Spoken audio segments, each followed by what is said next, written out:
Hola,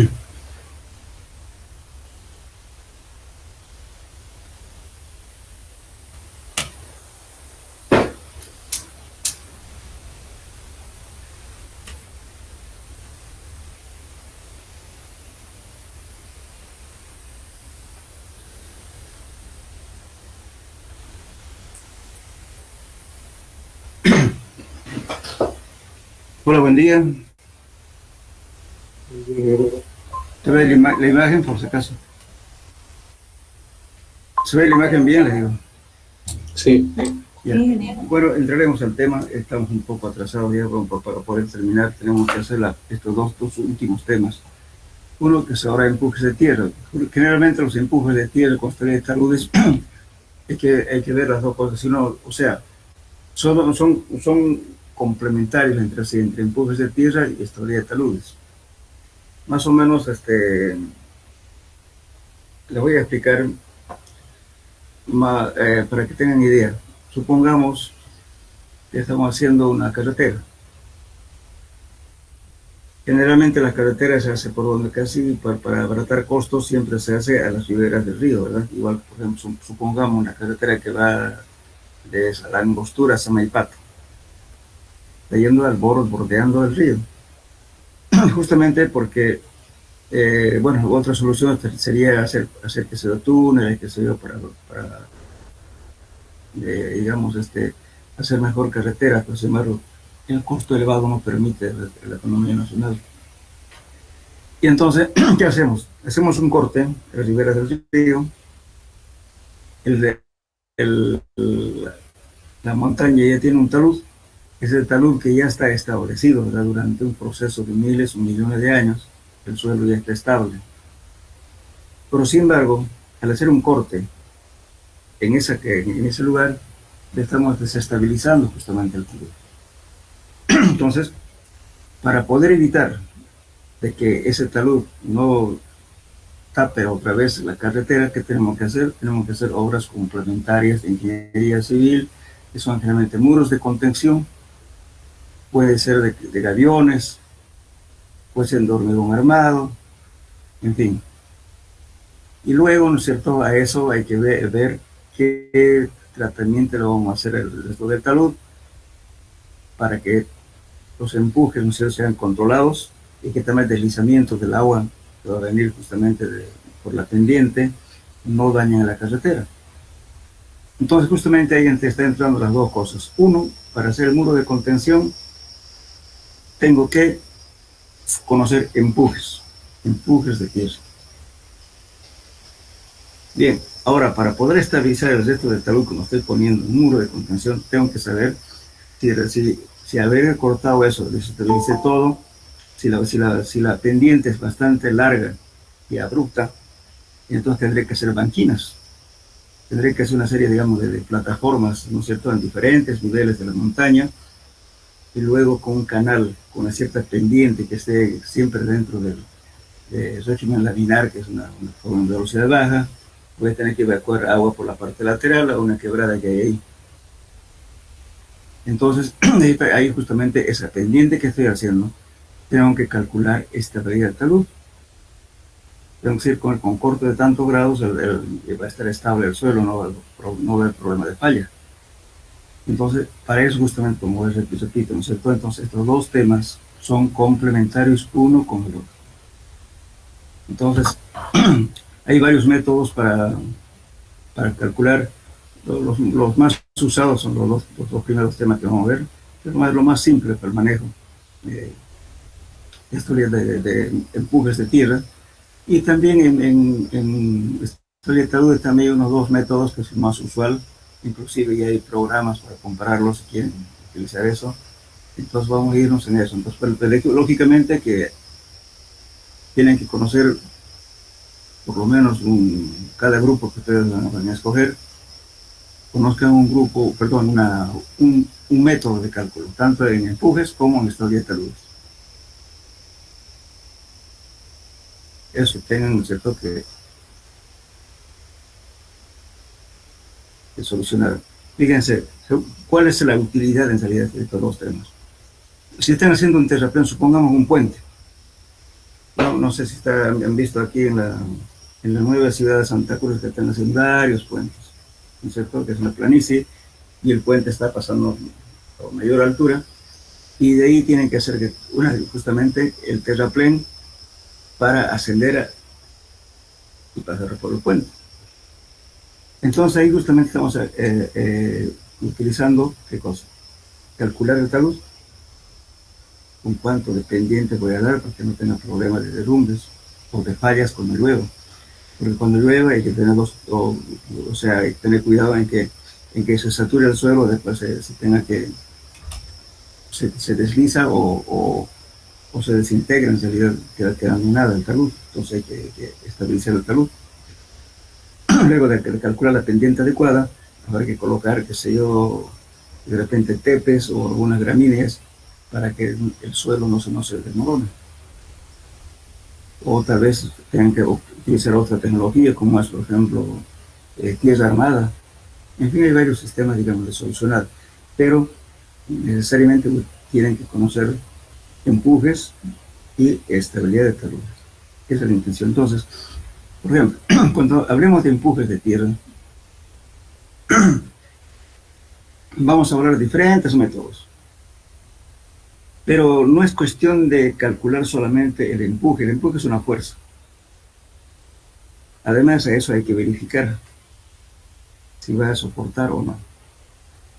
Por eso, cuando ustedes hagan un desarrollo de un tema y solucionan un problema, tienen que verificarme, van a hacer la verificación a la estabilidad del talud.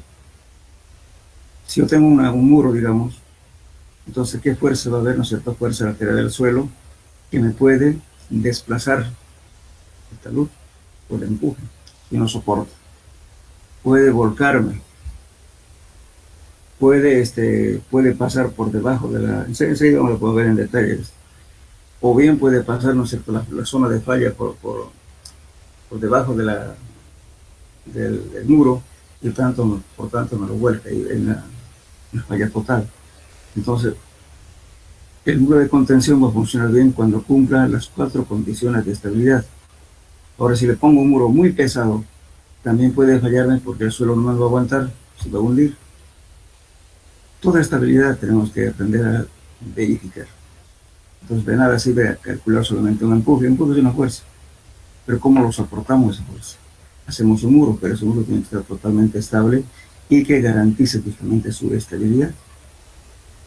Igualmente, cuando calculamos estabilidad de talud es lo mismo. ¿Qué pendiente le vamos a dar para que esa piedra que va a estar con una cierta pendiente no se desmorone? Entonces, digo, por eso tienen que aprender los dos métodos. Entonces ahora, el miércoles tenemos examen y después vamos a hacer un grupo. Seguramente el que den el examen el día miércoles son los alumnos que son normales, que asisten, porque hay mucha gente que no asiste a clases. Entonces, en base a eso vamos a hacer los grupos para que trabajen y van a calcular un método de muro de contención y otros métodos de estabilidad de taludes. Y eso lo van a explorar en el tema que va a ser un examen. Bien. Está claro, ¿no es cierto?, lo que estoy queriendo hacer. Los dos métodos, cualquier método aprendo. Uno o dos métodos, que son ahí métodos gráficos también.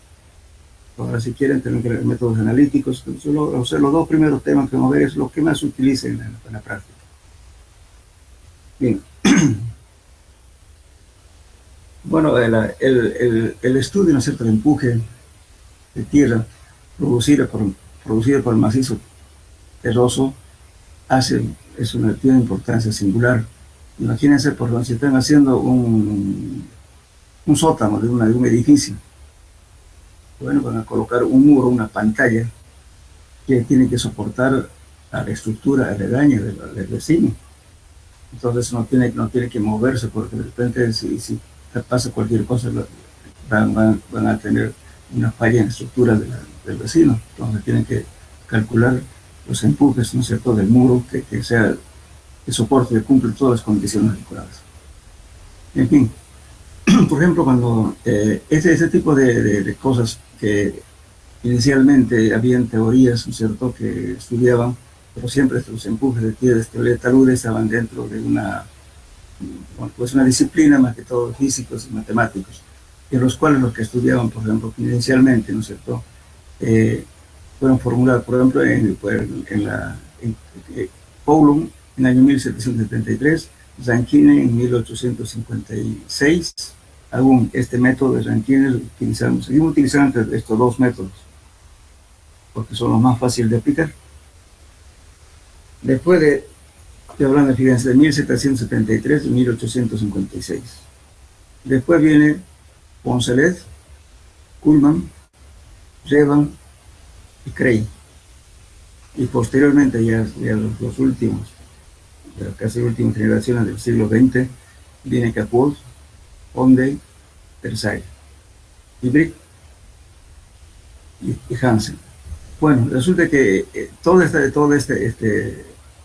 estas teorías que se aplicaban en empujes, teoría de taludes, eran matemáticos, físicos, pero no estaba reconocido en realidad, no había una integración de las dos disciplinas de empuje y teoría de taludes. Esto empezó justamente con el auge, digamos, de la construcción de ferrocarriles, porque especialmente en los Países Bajos, ¿no sé, todo donde había problemas de arcillos, de deslizamientos, en fin. Entonces, pero hasta que ocurre justamente un gran accidente en el año 1900 y tantos. Eso ocurrió en Italia. Y debido a una falla, un colapso de un dique que causó hartos muertos, este es uno de los accidentes más graves que hubo. Entonces se formó una comisión justamente integrada por Tersay, y otras personas. Hicieron una comisión en la cual analizaron y plantearon soluciones justamente tanto de empujes de tierra como teoría de taludes. Entonces de ahí se le dio mayor importancia justamente a estos dos temas que había, porque realmente eran soluciones parches, digamos, pero no estaban bien estudiadas, ni tampoco las teorías matemáticas, no con una ciencia de empujes ni de teoría de taludes. Era matemática, física que se aplicaba y le daban soluciones. Pero después de eso ya se logró a manejar como una ciencia integral de la mecánica de suelos. Bien, entonces vamos a ver ahora qué es un coeficiente de empuje.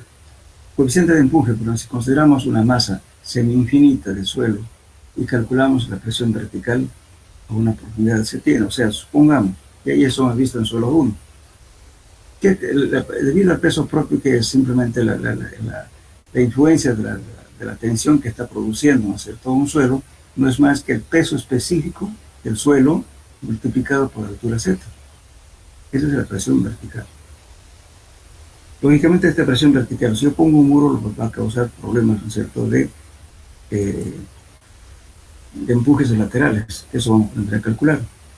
Entonces, aquí tenemos, por ejemplo, un macizo terroso. Esta es una tierra en el cual tiene una altura Z, y vamos a tener las presiones horizontales y también vamos a tener presiones verticales. Entonces, si queremos calcular la presión vertical, simplemente la distribución de las cargas va a ser en forma triangular.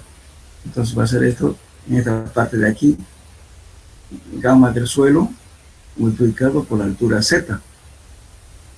Pero si queremos calcular el empuje, va a estar justamente multiplicado por un coeficiente de empuje.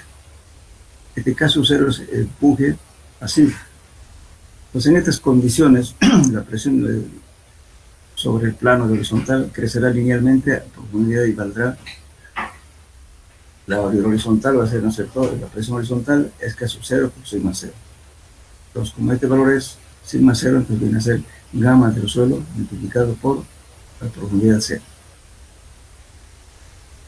Bueno, entonces este K sub 0 que estamos llamando se llama coeficiente de reposo, coeficiente de empuje en reposo, K sub 0. Hay varios como pueden decir, varios valores de diferentes autores. Entonces uno puede tomar el criterio, lo que mejor le parece, lo que mejor le convenga.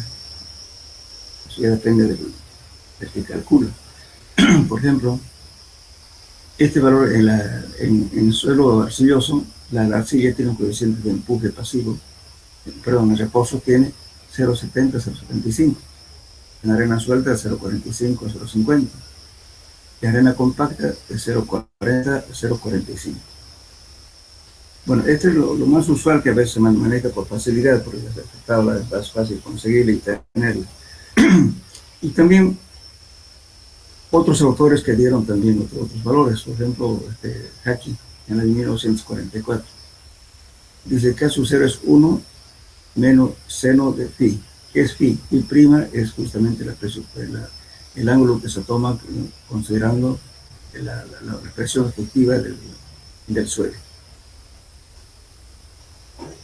Después tenemos otro valor que es Broca y Ireland, en 1965, esto más reciente. Ese dice que su cero igual a 0,95 por seno de phi prima. Después tenemos el Alpan en el año 1967.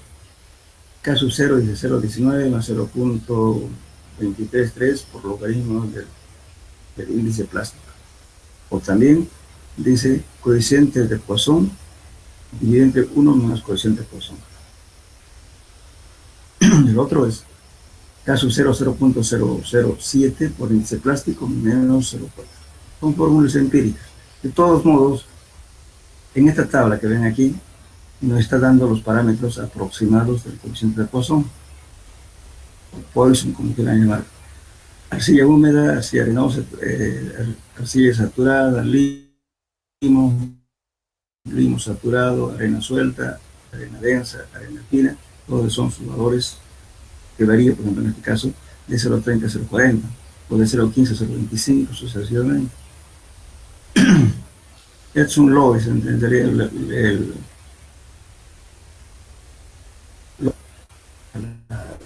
transporte del viento. Después también en concreto tenemos 0,15 a 0,25, en acero 0,28 a 0,35. Esos son los valores del coeficiente de Poisson o Poisson. Bien, entonces los empujes sobre estructuras que por su naturaleza esencialmente son rígidas no sufren desplazamientos apreciados. Serán calculados utilizando el coeficiente caso 0. La expresión empuje en reposo de suelo fue introducido por Donald en el año 1891. Bien.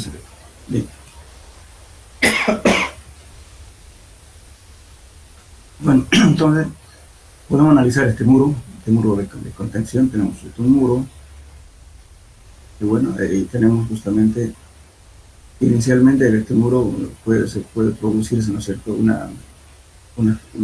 como puedo decir, una fisura aquí, ¿no es cierto?, y un desplazamiento del muro hacia acá.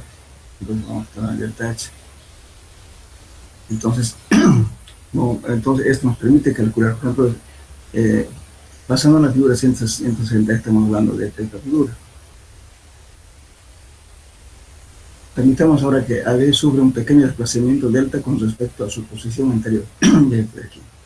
En consecuencia, el terraplén macizo está siendo soportado de forma y aparecen tensiones de cizallamiento y el corte, los cuales conducen a una disminución del empuje sobre la pared. Si al contrario la pared, que es AB, se desplaza, viéndonos en esta figura, 160B, del contacto con el terraplén en el desplazamiento delta también se producen tensiones de cizallamiento del suelo, las cuales hacen aumentar el empuje sobre la pared. Cuanto mayor delta, mayor es el empuje. Bien, entonces ahora vamos a hablar un poco ahora de los estados límites de Rankine. O sea, el Rankine ha sido, puede ser una teoría bastante antigua, pero seguimos utilizando Rankine y Coulomb. Son los dos métodos que más se emplean en la práctica.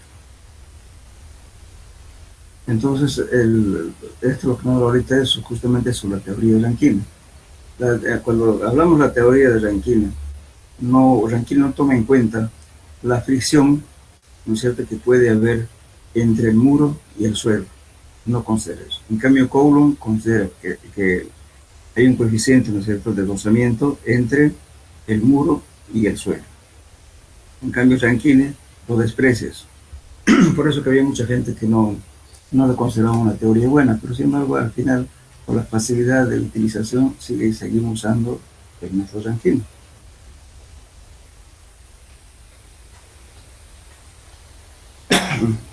Por ejemplo, podemos ver las expresiones correspondientes se llaman activa, pasiva y coactiva. Aquí fíjense, tenemos aquí tres tipos de movimiento. Cuando está totalmente estático, ¿cierto? Estos son los muros, vamos a hacer una gráfica, ¿no es cierto?, de este tipo. Aquí va a estar sin moverse, entonces decimos el estado de reposo. Ahora, si este empuje, si el suelo empuja este lado, trate de volcarlo a esto, el muro. Entonces eso se llama estado activo. Ahora lo contrario, si este muro más bien empuja el macizo teroso, a eso se llama estado pasivo. Entonces, por esa misma razón, cuando se calcula, lo ideal es que esté en este estado, ¿verdad? Pero si hay un empuje activo y es bastante grande, entonces ¿qué hay que hacer? A veces se coloca que se clava hacia el interior del suelo, este muro, de tal modo que aparezca un empuje pasivo para contrarrestar el empuje activo. Eso se hace. A veces cuando el empuje activo es tan grande, que puede ser que esto lo recorra, como decía el otro día, el rato. Entonces, ¿qué pasa? Entonces yo puedo anclar esto en el suelo. Entonces va a haber aquí un empuje pasivo que va a actuar hacia allá y el empuje activo hacia este lado. En ese caso contribuye, digamos, ¿cierto?, a la estabilidad de desplazamiento de este muro. Bien. Está claro, ¿no es cierto? Entonces, justamente aquí graficamos caso A, coeficiente de empuje activo, coeficiente de empuje en reposo y coeficiente pasivo, coeficiente de empuje pasivo. Entonces tenemos tres valores: caso A, caso 0 y caso B. Entonces este es activo, pasivo, perdón, en reposo y pasivo.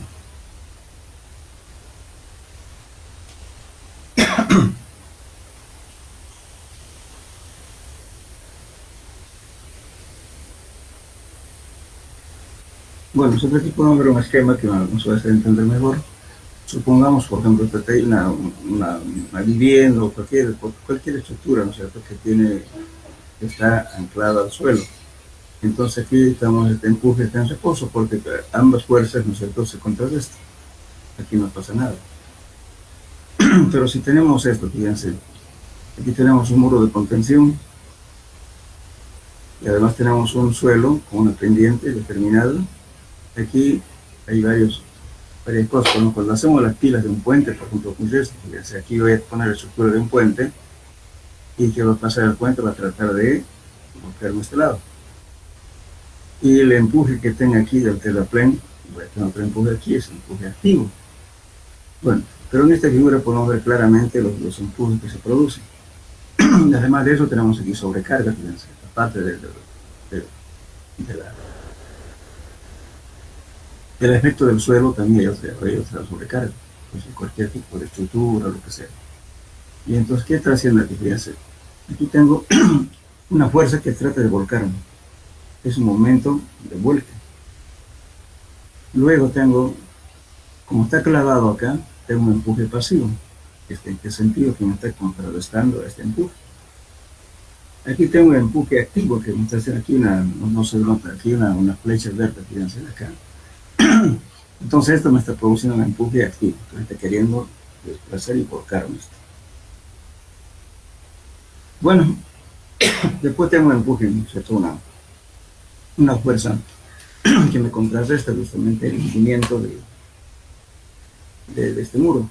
Si este fuera muy pesado, era un rozamiento que está viendo la altura bastante aquí, entonces esto se puede hundir.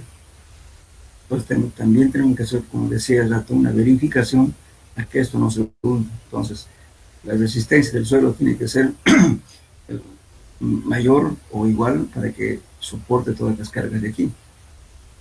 Cuando no da estos valores así, entonces ¿qué se hace? A veces se coloca una fundación mucho más amplia para que soporte este peso. o también se puede ayudar con pilotines, con pilotes. Después se hace un cabezal, recién se hace el muro.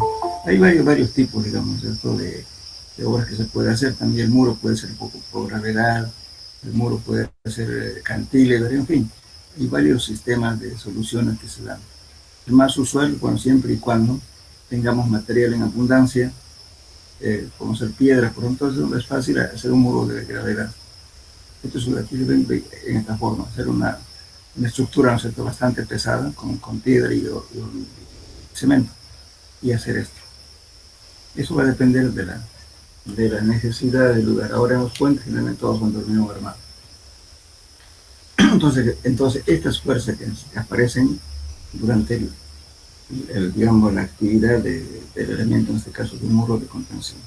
Entonces por eso es importante hacer las verificaciones de estas fuerzas, si va a aguantar o no va a aguantar el muro. Lo ideal, por ejemplo, que esta zona de falla venga aquí y pase por acá. Entonces, al chocar esto no pasa nada, ¿no? Pero si este muro va a pasar por aquí, ¿qué pasa? Puede haber una falla total, puede irse todo allá. Ahora, si esta fuerza de aquí es grande, me lo puede volcar. Ahora, si es muy pesado, entonces el suelo no me aguanta, se va a hundir. Bueno, el empuje pasivo, como decía siempre, ¿no es cierto?, de que más bien favorece, contrarresta el empuje activo. El empuje pasivo viene de aquí para allá. Entonces, todas estas fuerzas tenemos que verificarlo, ¿no es cierto?, para ver si cumple con las condiciones adecuadas para que este muro sea estable, no falle. También ya es cuestión complementaria. Por ejemplo, si yo tengo una pendiente muy larga, posiblemente, si solamente es suelo, ¿qué va a pasar? Va a venir el agua con tal velocidad y tal magnitud de agua, bueno, seguramente va a pasar por acá y va a traer tierra aquí. Para controlar eso muchas veces nosotros justamente hacemos lo que decía, si este fuera muy largo y con mucha pendiente, pues imagínense la cantidad de agua en época de lluvia. Entonces para eso se hacen banquinas. ¿Qué son banquinas? Simplemente especies de gradas. Yo puedo poner un corte aquí, hacer esto, otra vez aquí, corto sucesivamente. Entonces todo el agua que se va acumulando cae aquí y lo saco por los bordes, digamos así, hacia una quebrada que siempre hay en las montañas. De tal modo que el escurrimiento del agua no llegue con mucha cantidad ni tampoco con mucha fuerza. Además de eso, acá yo tengo que colocar un canal, ¿no es cierto?, con una pendiente determinada para que el agua que cae acá sea sacada a otro lado, que no va a regarse por aquí.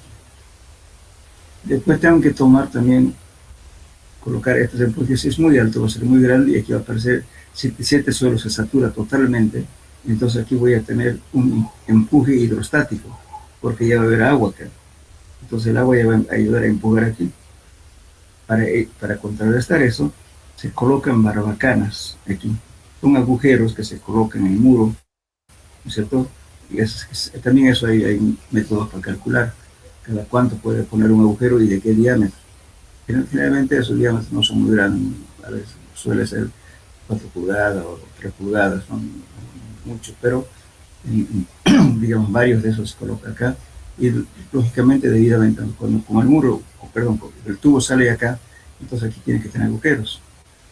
Entonces a eso se lo reviste con geotextil y se coloca grava totalmente alrededor del tubo. El tubo está perforado, por supuesto. Entonces cuando hay saturación, entonces el agua sale tranquilamente a este lado, pero agua limpia, no transporta nada, solamente agua. Ahora, si llevara sedimentos, entonces ¿qué va a pasar? Es un problema grave. Entonces, si se lleva sedimentos, lógicamente va saliendo primeramente el material fino por acá, y cada vez se va a ir desestabilizando, cada vez este suelo de acá va a ser menos compacto, porque se está yendo el material. Como agua turbia, aquí tiene que pasar agua limpia. Entonces, en ese caso, va a haber un momento en que esto va a fallar. Entonces aquí ya no hay el suelo ya no soporta nada y esto se vuelca. Ustedes han visto en los canales, por ejemplo, en los canales de desagüe que tenemos en la ciudad, hay varias estructuras que son de hormigón están volcadas para allá, algunas para este lado. Entonces ahí, por ejemplo, con un empuje tan grande que lo provocó este lado. Algunas levantadas, justamente porque no se le ha hecho un cálculo hidráulico adecuado.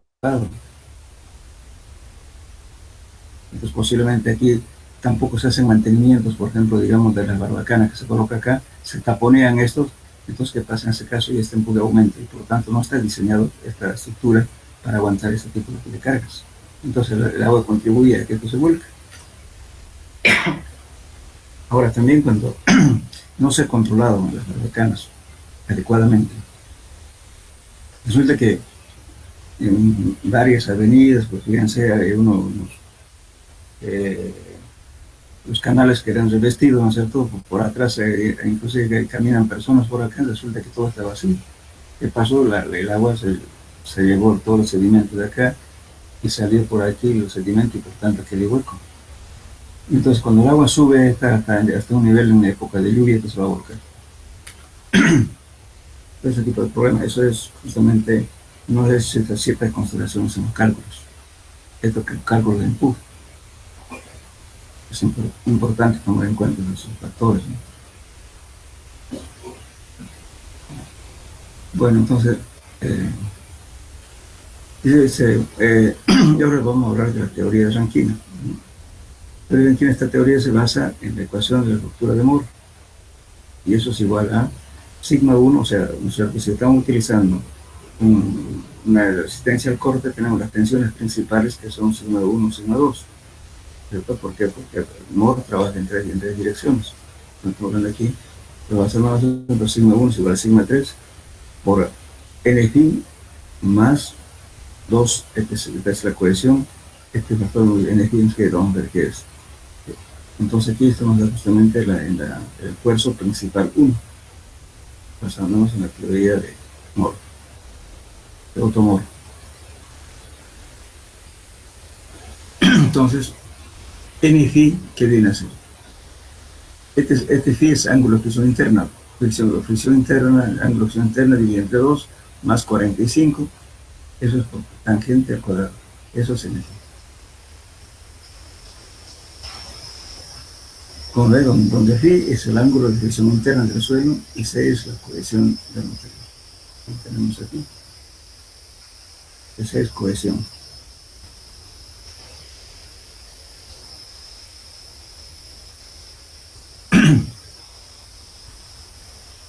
Bueno, si inicialmente observamos que el interior de la masa del suelo considera como un semi-espacio infinito limitado apenas por la superficie del suelo, sin ninguna sobrecarga.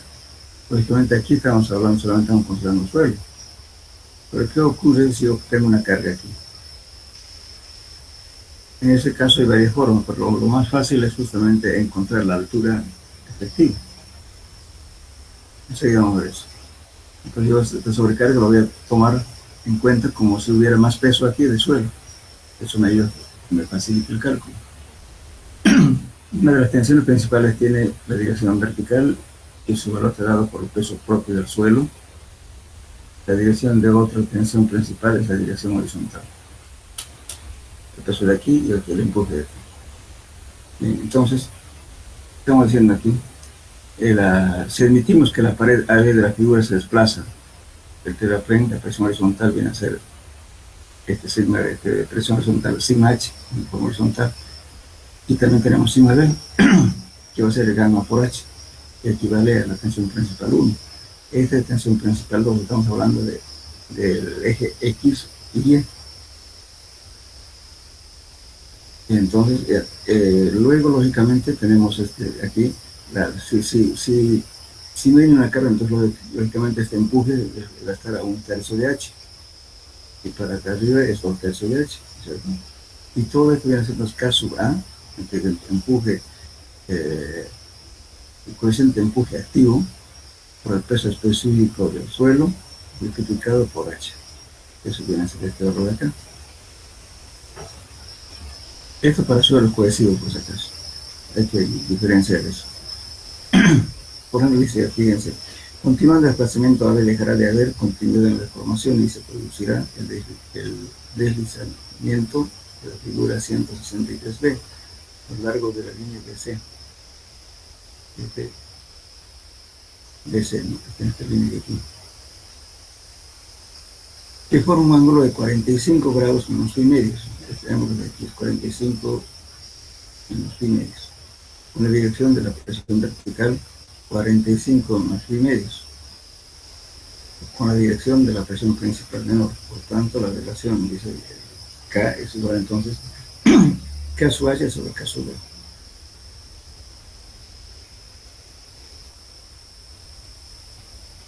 Entonces tenemos esto, fíjense, bueno, esta es la presión principal en dirección horizontal, vertical. Entonces tenemos el K es igual a K sub A, que es también igual a 1 sobre N pi, o que viene a ser igual a tangente, tangente al cuadrado de 45 menos pi medio. Entonces ya haciendo, ¿no es cierto?, estos valores tenemos que resuelve, ¿no es cierto?, que el empuje activo es igual, así, haciendo la integración de esto, tenemos un medio de gamma por h al cuadrado, pero por K sub A. Entonces esta fórmula no pueden olvidarse, tienen que anotárselo. Entonces el empuje activo es igual a un medio de gamma h al cuadrado por K sub A. Entonces este es el coeficiente de empuje activo. Esto pongan en su formulario. Igualmente estos valores aquí.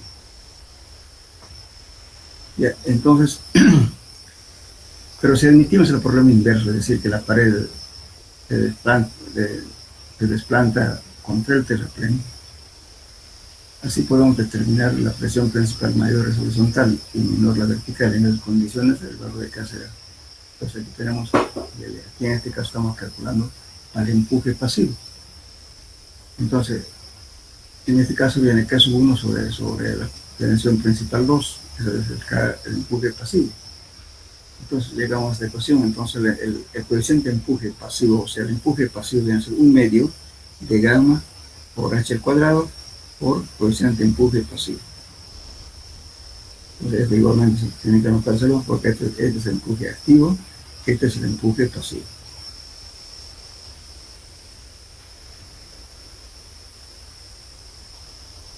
Bien, entonces también este autor da los valores en función del ángulo de fricción interna, está dando los empujes, coeficiente de empuje activo y el coeficiente de empuje pasivo.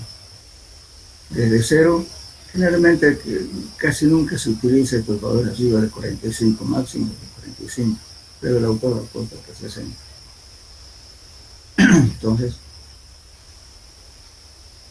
podemos observar que el valor de K es de la siguiente manera.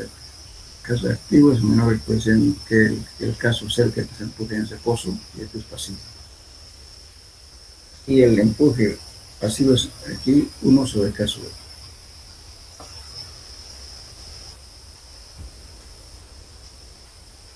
Bueno, esta es la teoría que hablábamos del círculo de Moore. Está basada justamente en esta teoría, el método de Dirac-Killian, está basado en esto.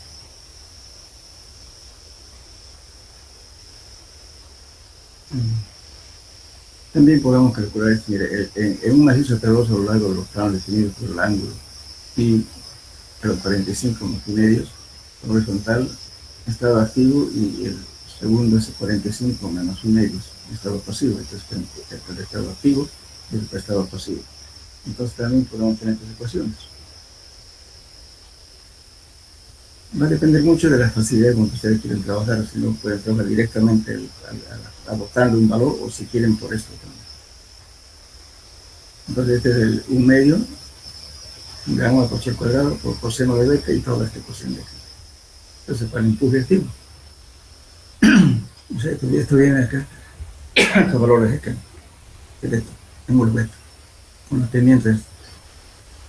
Entonces el empuje pasivo también viene lo mismo. Coseno de beta y todo esto. Por acá, este phi es ángulo de fricción interna y beta es el ángulo que forma justamente este pendiente con respecto a la horizontal. Es el beta. Entonces, lógicamente lo más fácil es utilizar a veces las tablas, es mucho más simple el cálculo.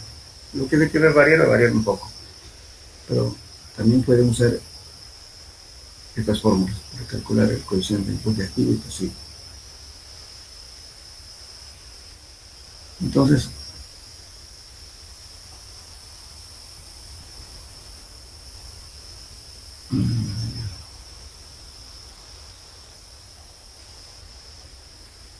bueno, acá el,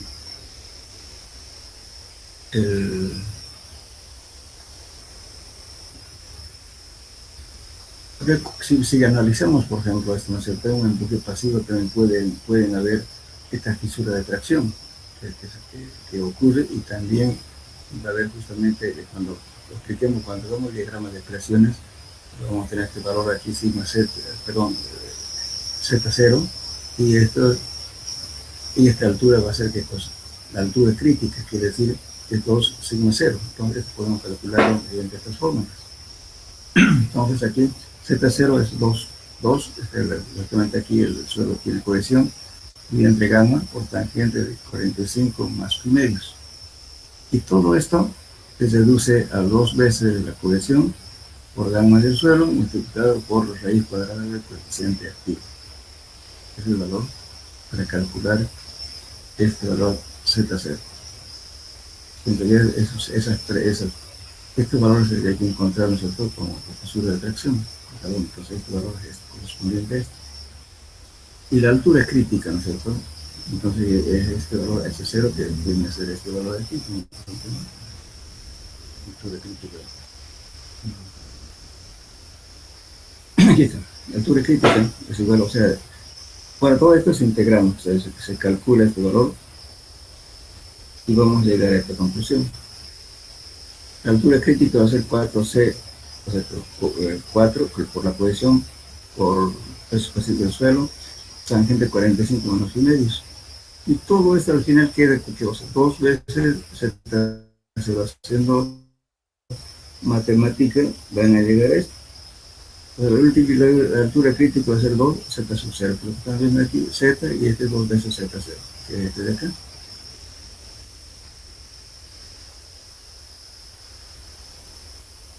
Bueno, ahora, estas demostraciones yo no he hecho, no exijo que aprendan matemáticas, porque esto son pura matemática. ¿Verdad? A nosotros nos interesa saber qué valores vamos a adoptar. Si queremos calcular C sub 0, Z0, perdón, pues aplicamos esta fórmula directamente: 2 veces la cohesión por gamma del suelo por raíz cuadrada de coeficiente activo.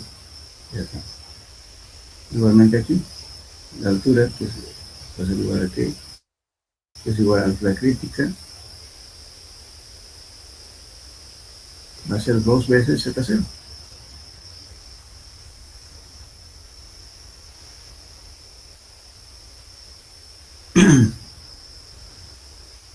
La altura crítica es o sea, es la H0, la altura crítica, es la altura crítica del empuje activo sobre la pared. A ver, se anula. Se puede notar para esta altura el macizo mantiene estable, o sea, para esa altura, en este caso el macizo está estable hasta aquí, todo esto es estable. Es lo que nos permite calcular justamente la altura crítica. Ahora, por ejemplo, dicen, se puede notar que para esta altura el macizo T2, macizo C, mantiene estable sin ninguna contención para las vacías blandas. Entonces, empuje activo es un medio de gamma por h cuadrado menos 2 veces C por h. Y esta es la altura crítica. Eso nos permite calcular el empuje activo en arcillas blandas. Y la altura crítica viene a ser 4 veces la cohesión dividido entre el peso específico de la arcilla. Pues es importante hacer su formulario para poder calcular esto. Lógicamente, para la demostración son integrales, pero al final, digamos, son un análisis y estamos nomás la fórmula, nos anotamos. Aquí para phi igual a 0 se tiene que convertir. Este valor de empuje activo es un medio, digamos, por h al cuadrado menos 2 veces c viene a ser la cohesión, altura. Este h viene a ser este h de aquí, la altura del muro de contención, más 2 veces la cohesión al cuadrado dividido entre gamma. Ahora, en este caso, si tenemos esta sobrecarga, vamos a hallar la altura equivalente. Entonces, la altura equivalente no es más que la suma. Si yo tengo este h de acá, voy a sumar este h que me va a dar, h0, digamos, que me va a dar debido a esto. Entonces voy a poner este Q dividido entre el gamma del suelo,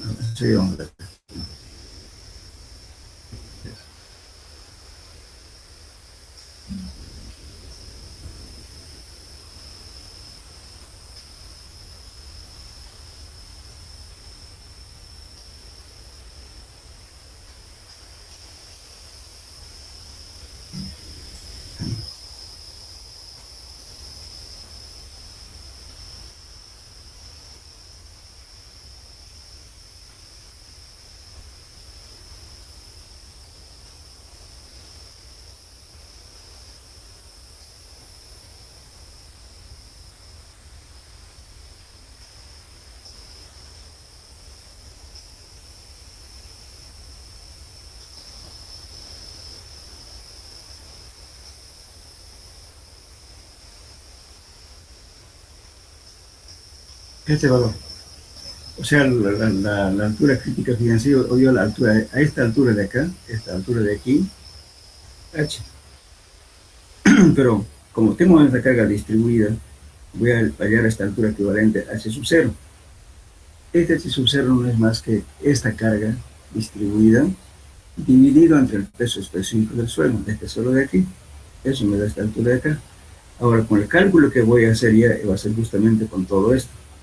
Ya estoy considerando para mi cálculo justamente la altura equivalente que encontré en función de la carga y el peso específico del suelo.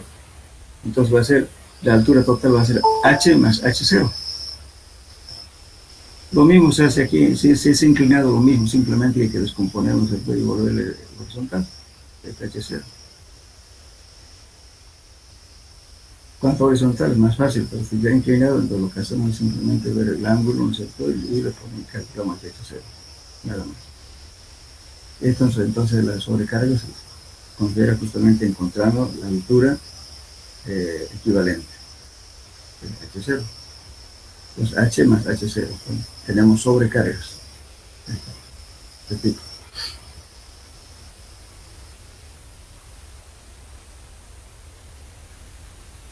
Bueno, entonces, el empuje activo, considerando como la presión es representada por el área del triángulo azul. Entonces, como ven, este es la Z0 y aquí está la altura crítica, ¿no es cierto? Entonces, es 2 veces la cohesión gamma por raíz cuadrada del empuje activo.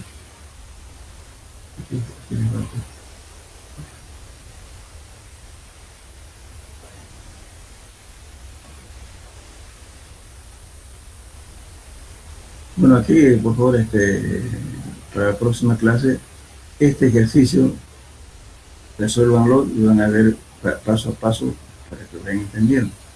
Este es un muro de contención que tiene esta forma y el suelo 1 tiene gamma del suelo del 1.8 toneladas por metro cuadrado, el amortiguación interna de 30 grados y la cohesión a 0, hasta aquí. Y después tiene el suelo de esta camada, ¿no es cierto? El gamma de 1.8, y phi 15 y la cohesión 0.1 toneladas por metro cuadrado. Y la base es 11.10, esta altura total tiene 660 y el otro 380. O sea, este 660 viene así. El proyecto hasta acá es 1110, entonces el 660 es una medida desde aquí hasta aquí. Y 380 es desde aquí hasta aquí.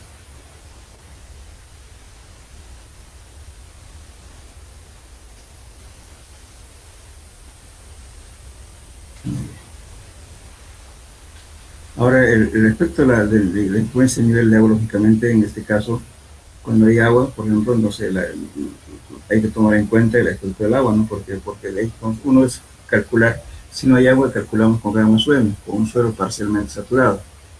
Pero si hay agua, entonces hay que calcular con el agua saturado. O sea, cuando dice influencia del agua, la influencia del nivel de agua sobre el cálculo de las presiones puede ser llevada en cuenta, considerando que la presión total en caso de los suelos permeables, es igual a la suma de la presión del agua más del suelo, con un peso específico sumergido, que es igualmente, ¿cierto? El gramo del agua es igual a 1 tonelada por metro cúbico. En el caso de suelos poco permeables, se consigue calcular la presión considerando el suelo un peso específico saturado. El peso saturado, entonces, que tiene 1.9. El sumergido va a ser gramo saturado menos gramo del agua. Entonces, aquí si quiero calcular gramo sumergido, entonces voy a tener 0.9 toneladas por metro cuadrado.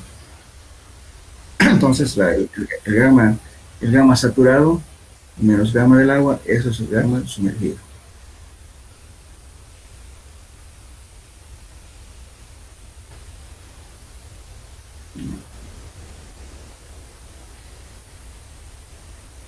Efecto de la sobrecarga, ya hemos visto esto.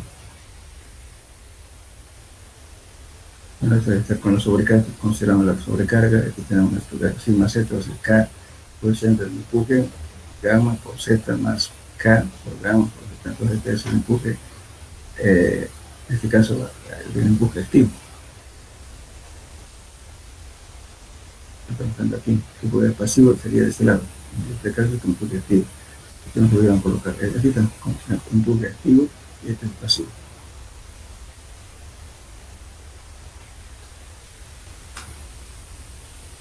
Bueno, entonces para una superficie libre e inclinada, entonces la altura equivalente es Q sobre gamma, que es la sobrecarga. Y Hn es va a ser H0 por coseno de beta. Y H0 es Q gamma por coseno de esto para que seamos inclinados. Estamos haciendo aquí, de acá. Estamos sacando esto. Estamos descomponiendo, como anteriormente vimos, que para esta característica, cuando el suelo no tenía este pendiente, pero en este caso tiene pendiente, entonces hay que descomponer esto. Y eso está aquí. H0 viene a ser entonces Q sobre gamma por coseno de beta. Es la altura equivalente, a eso lo sumamos más la altura. Este de acá tenemos ya la altura total del suelo.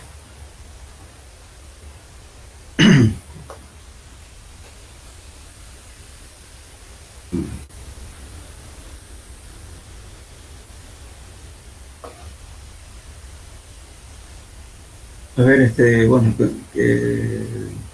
¿qué preguntas tienen? ¿Alguna duda de todos los temas? A ver, alguien puede consultar o ver el examen para pasado mañana.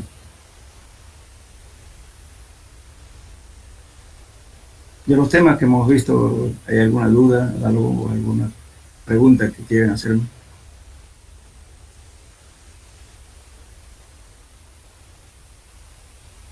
Hola.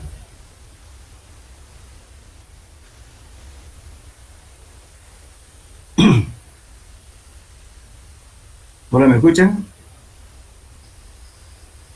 Sí, ingeniero. ¿Tienen duda, digo, sobre el tema anterior que hemos visto por la primera parte? ¿Por qué esto no entra en el examen? Por el examen para pasado mañana.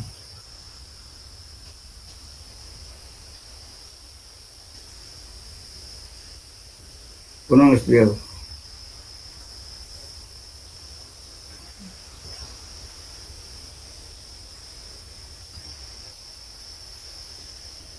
El examen va a ser similar a los problemas que hemos resuelto en clases.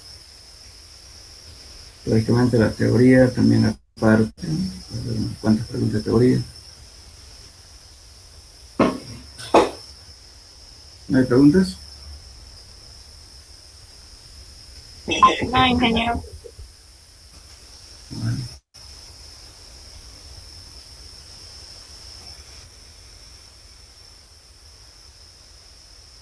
A ver, la teoría de Coulomb, que es esta resulta.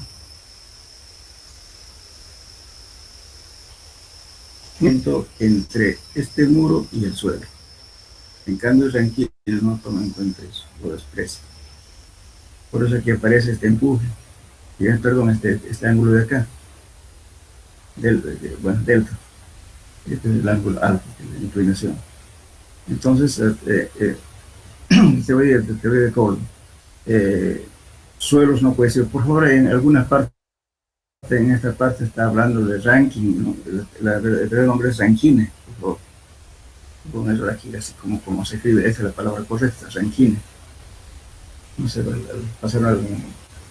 Es que una persona que me ayudó a pasar en la computadora se equivocó, puso ranking partes, no, no es ranking, es Rankine.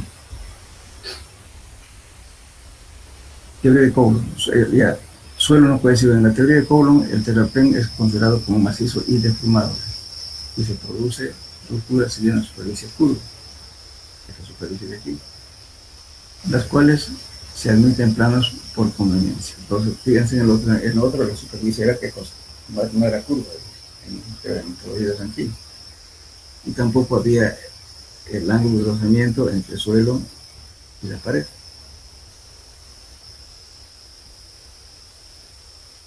De acuerdo a la figura de lo que estamos viendo ahorita, ya 170, que es la figura 170, que es aquí, dice, considerando una posible cuña de falla ABC en equilibrio sobre la acción de, entonces P viene a ser peso de la cuña, estamos hablando de esto, aquí el P es peso de la cuña, estamos hablando de esta gráfica.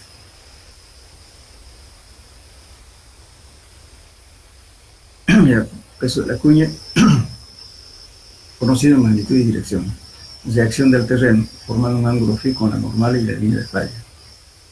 Eso empuje es asistido por la pared, es el empuje activo. Pero ese cuya dirección es determinada por el ángulo delta. Este ángulo delta es justamente el ángulo que actúa entre el rozamiento del suelo y la pared. Por eso dice aquí, el delta es el ángulo de delta de fricción entre las superficies rugosas de A y B y el suelo arenoso. Hay diversas opiniones en cuanto al valor a ser atribuido a este valor. Es bastante discutible este valor, ¿no? Porque a veces dicen, por ejemplo, por ejemplo, los criterios, por ejemplo, sabiendo que ello no puede excederse al ángulo de fricción interno, entonces nunca este valor puede ser mayor que el ángulo phi. Y se admite, según Muller, por ejemplo, aquí dice, ¿no?, que delta debe ser 3/4 de phi. O Terzaghi dice que esto va a ser igual delta a phi medios, o sea, va a variar entre phi medios entre 2/3 de phi. Eso dice Terzaghi, eso criterio que dice delta que estamos tomando. Si no conocieran delta, ustedes pueden ajustar, pero tienen que decir, estoy tomando 3/4 de phi, o puede ser phi medios, o 2/3 de phi, dependiendo del criterio de Terzaghi. Eso lo pueden, si en caso no encontrar en ese ángulo, entonces lo adoptan. O algunas veces el problema ya dice, el ángulo de rozamiento tanto va a ser tanto, pero si no hubiera eso, adoptan este valor, pero tienen que decir cualquier criterio están tomando. La determinación del empuje activo trazando el polígono de fuerzas como se indica en la figura 170 permite entonces varios posibles desplazamientos, ¿no? Estamos viendo esto de aquí. Esta figura lógicamente también puede ser vertical, no está inclinación, ¿no? Entonces en este caso el empuje activo va a ser igual, fíjense aquí, un medio de gamma h al cuadrado por k sub a, que es el empuje, coeficiente de empuje activo. Y esto es el pasivo, un medio de gamma por h al cuadrado por coeficiente de empuje pasivo. Entonces el coeficiente del empuje activo es, fíjense, varía con respecto al criterio de Rankine. Igualmente aquí, le falta que un signo igual, por k sub a igual, activo igual, k sub p igual. Este valor de aquí. La teoría de Coulomb solo está considerando para el caso de suelos no cohesivos, tomando en cuenta el contrario de la teoría de Rankine, la fricción entre el terraplén y la superficie de la fuerza planetaria, considerando solamente suelos granulares. Bien, en esta ecuación, cuando alfa sea 90 y beta y delta sea 0, se transforma la conocida expresión de Rankine. Aquí pues, Rankine van a poner por no Rankine. El empuje activo y pasivo como sigue. Son el empuje activo y pasivo. Cuando no hay estas cosas, entonces se puede adoptar los valores. Ahora, lo que pasa es que aquí, en esta teoría de Coulomb, Scray hizo unas tablas para facilitar el cálculo. Fíjense, este delta de aquí va a depender justamente del ángulo de función interna del suelo, ¿no es cierto? Que viene a ser esto, 15, 20, 70, 45. Y el delta de este ángulo viene aquí 0, 10, 15, hasta 40. Entonces, para esos casos, ¿no es cierto? Entonces uno ya me está dando las tablas equivalentes de este valor de aquí. ¿Y qué valor va a adoptar? Y son las tablas de caída. Igual para cada caso, fíjense, dependiendo de la forma, ¿no es cierto?, del muro, entonces vienen y pueden adoptar los valores, ¿no es cierto?, para delta tanto, adoptan los valores correspondientes para el cálculo de este valor de aquí. Entonces, aquí dice, fíjense, los valores del coeficiente caso A y caso B pueden ser obtenidos de las tablas elaboradas por CAI, los cuales son de gran utilidad práctica. Conocidos estos valores, podemos rápidamente calcular el productivo y el impacto pasivo. Así también su componente normal y tangencial del parámetro a continuación indica en la tabla de Gray para valores de caso. Este es el coeficiente de empuje activo para estos casos.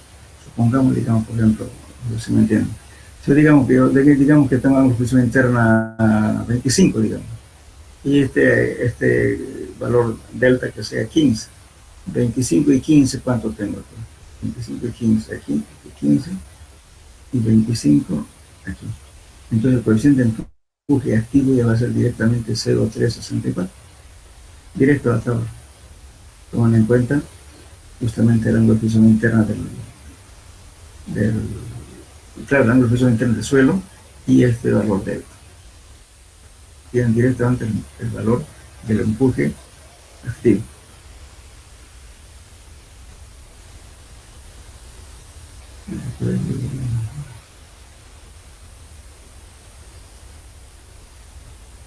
Todas estas tablas son bien.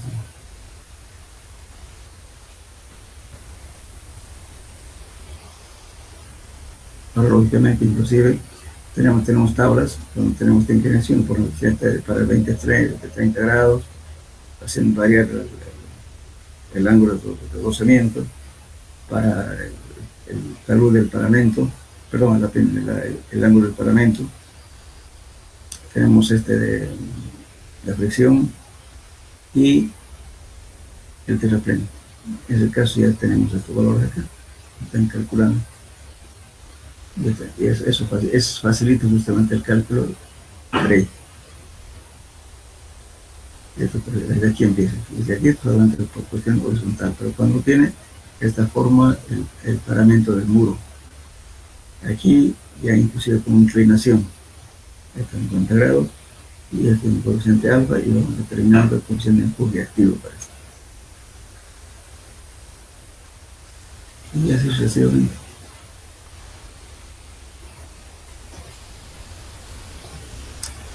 Bien, entonces, sobre el teorema de Riemann, bueno, esos son métodos gráficos que vamos a ver.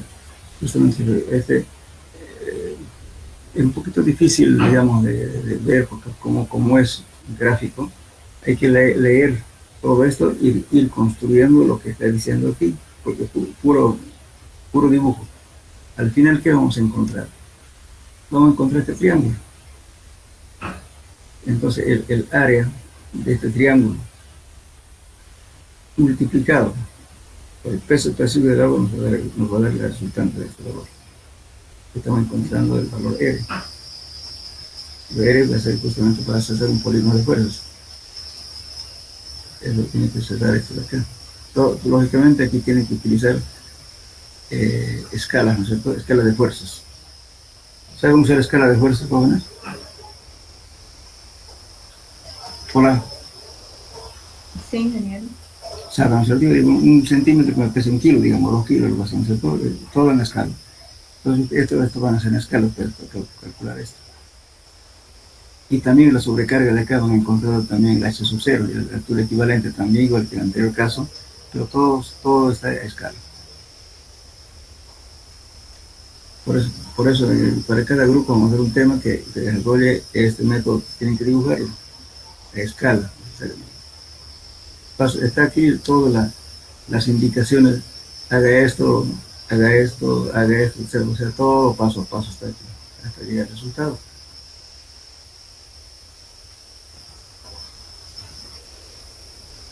Este es el método de Poncelet. Pero, por ejemplo, el que más se va, como le digo, me gustaría que aprendan el método de Rankine, de Coulomb, después este método de Revan y este método de acá.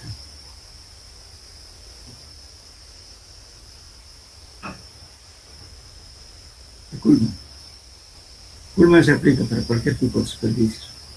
Pongan aquí. Este es Kuhlmann. También el método gráfico.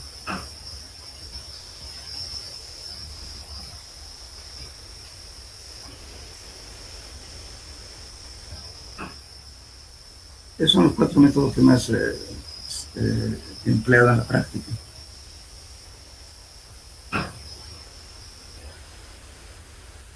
Bien, entonces el miércoles, por favor, el examen va a ser, como les decía, teoría y práctica. Por favor, entonces, seamos puntuales. Yo voy a estar a las 7 en punto allá. 7 menos 10 yo voy a estar allá, para que nos ubiquemos. Vamos a tratar, no sé si el aula grande está, entonces una sola aula, o si no, vamos a tener que dividir en dos grupos, pero a la misma hora. ¿Ya? Lleven su formulario de suelos 1 y lleven su formulario de suelos 2. Entonces va a haber problemas como mucho en práctica durante la resolución de problemas. Una lectura general de la teoría, por favor. Bueno, entonces quedamos eso hasta el día miércoles, entonces estamos a las 7 de la mañana. Ingeniero, una consulta. Sí. ¿Será que por si acaso no se puede ver si se puede modificar el examen para el siguiente lunes o miércoles? Es que pasa que saliendo de un examen, entrando a otro, así vamos a estar ese día y va a ser muy ajetreado. Ingeniero, por favor. Sí, ingeniero, por favor. ¿El otro grupo no tendrá el mismo problema? No, ingeniero, solo este. Esta semana es la que estamos bien con exámenes y la siguiente vamos a estar libres. Sí, ingeniero, por favor. Ya, entonces, de todos modos, la próxima clase ya vamos a ir formando grupos, por favor, entonces, para ganar tiempo, ya, porque no van a tener mucho tiempo. Esto les voy a dar para que hagan, como le digo, como un proyecto, ¿no es cierto?, que va a valer el examen, como un examen, y además tienen que defenderlo. Entonces, haganlo bien. ¿No? A mí no me interesa, digamos, presionarles con el examen. No hay problema, le posponemos para la próxima semana. Pero va a haber teoría, va a haber, el miércoles vamos a tener clases. Voy a dar algunas cosas generales, ¿no es cierto?, para que hagamos un proyecto. Por ejemplo, de esto vamos a hablar de cuántas verificaciones se hacen en la teoría de empujes. Eso mismo también en la teoría de talones. Cosa que después de que demos el examen ya les voy a dar su tema, porque si no van a tener mucho tiempo tampoco. Les va a llevar tiempo hacer el proyecto. Con el anterior semestre tuvo los grupos, o sea, varios que no participaron, y después aparecieron así haciendo sus proyectos, ¿no es cierto?, como un solo papel escrito, un papel arrugado. No, por favor, hagamos bien las cosas, y cuando me presenten, hagan una buena presentación. Aprendan eso, porque eso es parte de la formación de ustedes. Porque si ustedes presentan así, no van a tener credibilidad. La presentación de los trabajos tiene que ser siempre bonita. No me pongan flores, sino bien escrito, paso a paso, por demás, que se entienda, ¿no? Y traten siempre de usar también términos técnicos aplicados a la ingeniería civil. Eso, entonces, todo en orden, porque inclusive hay mucha gente que no sabe ni escribir, tienen mala ortografía, no utilizan signos de igualdad. Porque a mí me enferma les voy a dar un ejemplo.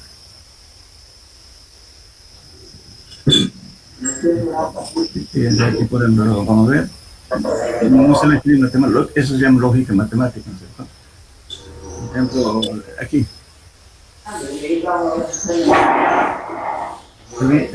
Por ejemplo, si ustedes ponen Z0 el signo de igualdad, es esto, ¿no es cierto? La raya de fracción tiene que estar al medio sin signo de igualdad. Ahora, entonces, si yo pongo esta raya arriba, ¿qué significa que si ya no es igualdad? Pues entonces desaparece otra cosa. A veces en la raíz cuadrada solamente ponen el primer número. Compañero, su micrófono, por favor.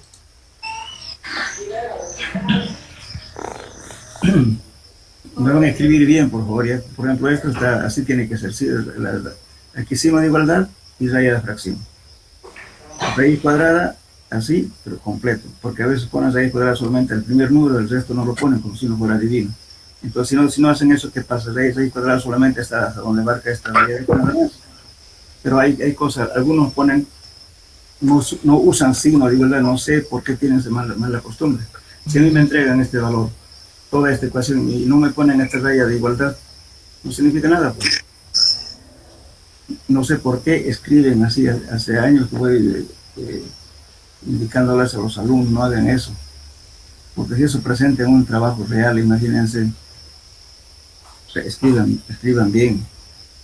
Por eso es importante que en los proyectos háganlo como digo, con cariño, pues, con esmero, no hagan cualquier cosa, porque ya, por aprobar no se trata de eso. A mí, como les vuelvo a repetir, a mí no me interesa, ¿no es cierto?, que pasen por último, pero no es el tema, como le puedo decir, la misión que uno cumple, ¿no es cierto?, enseñarles en todo, hasta de hablar, hacer las cosas bien. Entonces de nada sirve, pues, ¿no es cierto?, mucha gente que solamente van por aprobar y pasar el curso, después cuando llegan ya a ser profesionales, quieren prestar servicio, no saben qué hacer. Yo le doy un ejemplo, mire. Yo siempre trato, digamos, de casar con la gente que trabajan conmigo, son de la Gabriel, no he contratado de otra universidad.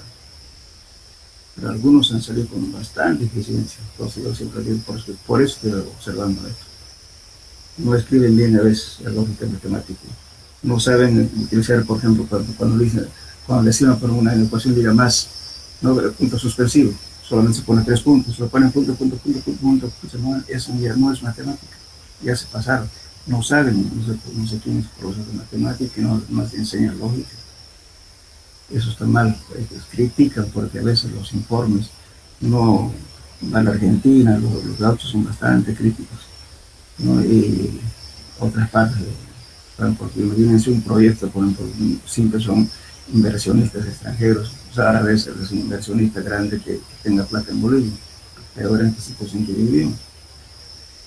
Hay proyectos que van, entonces ustedes mandan un informe de ese tipo, pues, nos critican. El señor que digo no sabía ni dibujar, y yo decía, bueno, hacer un perfil de conservación. No pude, una semana lo tuve sentado ahí. Ya había una persona que tenía supuestamente 8 años de experiencia, pero no aprendió nada, vos sos albañiles.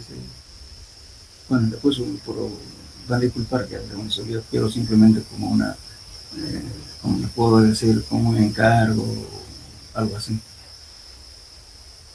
Me encargué el trabajo cuando resulta que yo iba a salir de clases y pasaba por la obra, el tipo no había, iba a las 9:30 de la mañana, llegaba a las 10, yo los trabajos recién llegando a las 10 de la mañana. ¿Y qué pasaba? El tipo, después de la jornada de trabajo, iba a beber, a cenar con sus trabajadores. Eso no se hace. Por eso siempre es bueno, ¿no es cierto?, podemos hacer amistad, pero no los días de trabajo. Igualmente, también hay colegas que les gusta las churrascos, las borracheras, las cosas así, como alumnos. No hay que decir que no, tenemos que hacer amistad, pero no mezclar las cosas. Hay gente así, por ejemplo, si ustedes se ponen a eso, no les van a tener mucha consideración los trabajadores. Traten de formarse. Tampoco quiero decir que sean negreros, sino que todo a su nivel. A la gente que respeto, hay que respetarle, hay que dar sus consideraciones necesarias, todo, pero también hay que saber decir, hasta aquí yo soy el jefe, tampoco ser abusivo, pero hay que dar su lugar, él también que dar su lugar porque es una persona, así sea el más pobre del más, pues ya no importa el color. Ese tipo de cosas hay. Entonces, Pero a veces, muchas veces a mí me dicen, por ejemplo, buscame un egresado, ¿no? Yo he colocado a varias personas a trabajar en varias empresas, pero los que he escogido siempre han sido supuestamente, uno ve, ¿no? Hasta en la forma de hablar, de escribir, se conoce a las personas. Y me han dicho muy bien que son muy buenos, que los de la vida son 4x4. ¿Por qué? Porque informan que llega el sábado, que en la noche y siguen trabajando hasta que se termine la obra. En cambio, otras universidades dicen que no son así. Como le digo, no tuve experiencia de trabajar partido de las manos. No sé, pero así dicen. Porque no están pensando en las diversiones. En cambio, la vida son de trabajo. Bueno, y varios de mis encargados de las empresas están ya 15 años, 20 años trabajando en la misma empresa. Eso indica qué cosa, que es un buen elemento. La persona que cambia de pega a cada rato, eso no es bueno. ¿Por qué? Porque tiene un defecto. Un mal comportamiento, o no sabe nada, o algo pasa. Porque la persona que es buen trabajador, cumplido, respetuoso, todo lo que sea, se queda por el tiempo. No así esa cosa. Por eso hagan bien su proyecto, por favor. Les da el tiempo que quieran, pero háganlo bien. Bueno, eso queda un joven. Entonces, el miércoles vamos a hacer clases y el próximo miércoles entonces vamos a tomar examen. ¿Ya? Hagan grupos y entonces. Sí, está bien. Ingeniero, Sí, ¿de cuántas personas es el grupo que hay que formar? y ya. Ahora, bueno, lamentablemente no, mire, me olvidé. Ahora voy a tomar voy a sacar de cuántos alumnos se han retirado. ¿Hasta cuándo el retiro al final? Porque me han dicho que hay retiro todavía, no sé. Hay un retiro más el 19 de diciembre, creo. Excelente. Pero yo no sé por qué hacen eso, se les retira al final del semestre. Sí. Bueno, de todos modos, voy a ver en totalidad, totalmente ustedes hagan su grupo entre personas afines, ¿no es cierto? Y entonces les voy a decir el día pasado mañana. ¿Ya? ¿Quiénes son? ¿Cuánto? Yo voy a tomar este paso una asistencia. Quedamos entonces. Ingeniero, disculpa, Sí. yo tengo un inconveniente por dar el examen la próxima semana, pero voy a tratar de comunicarme con usted por privado para informarle de mi situación. Bueno, ¿ya? O sea, eh, para usted le convenía que tomara el miércoles, este miércoles. Esta semana sí, es que la próxima semana tengo un compromiso de viaje, entonces me complica un poco, pero voy a tratar de comunicarme con usted por privado para ver si podemos hacerlo. Bueno, listo. Ya pues. Bueno, quedamos entonces. Hasta luego, jóvenes. Hasta luego. Hasta luego, hasta luego. Luego, ingeniero. Hasta luego.